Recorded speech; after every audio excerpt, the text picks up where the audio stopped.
জলপাইগুড়ির রাজবাড়িপাড়া ভূমি ও ভূমি রাজস্ব দপ্তরের স্বচ্ছতার দাবিতে আজ সদর ব্লক 1 এবং 2 এবং শহর ব্লক কংগ্রেস কমিটির পক্ষ থেকে বিএলআরও দপ্তরে ডেপুটেশন প্রদান করা হয়।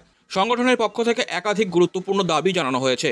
এর মধ্যে রয়েছে বেআইনিভাবে অর্থের বিনিময়ে জমির চরিত্র বদল বন্ধ করা, আদিবাসীদের জল জঙ্গল জমির অধিকার সুরক্ষিত করা, জমির রেকর্ড পরিবর্তনের অবৈধ প্রক্রিয়া বন্ধ করা এবং জমির সত্ত্বহীন পরিবারদের লিজপত্র প্রদান।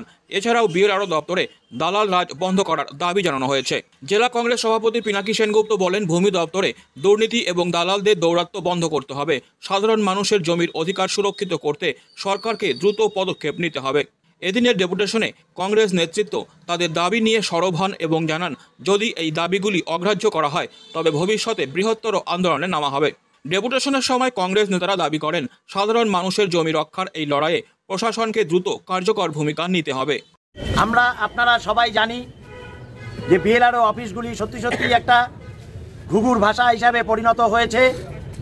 এখানে বেআইনিভাবে অর্থের বিনিময়ে, খুব পরিষ্কার করে বললে যেটা দাঁড়ায়, বেআইনিভাবে অর্থের বিনিময়ে জমির চরিত্র বদল করে দেওয়া হচ্ছে।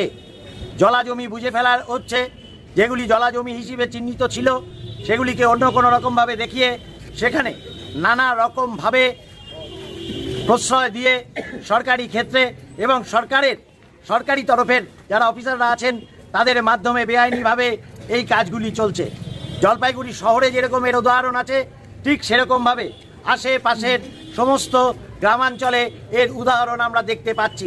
চাষের জমিকে বদলে ফেলা হচ্ছে, রেকর্ডভুক্ত জমিগুলিকে রেকর্ড পরিবর্তন করা হচ্ছে। সবচাইতে বড় কথা, কংগ্রেস পরিচালিত ইউপিএ সরকার আদিবাসীদের জন্য জল জঙ্গল এবং জমির যে আইন পাশ করেছিল, এই রাজ্যে তার বুড়ো আঙুল দেখিয়ে আদিবাসী জমিগুলিকে জবরদখল করার একটা প্রচেষ্টা চলছে শাসক দলের পক্ষ থেকে। আমরা জায়গায় জায়গায় এর প্রতিবাদ জানাচ্ছি।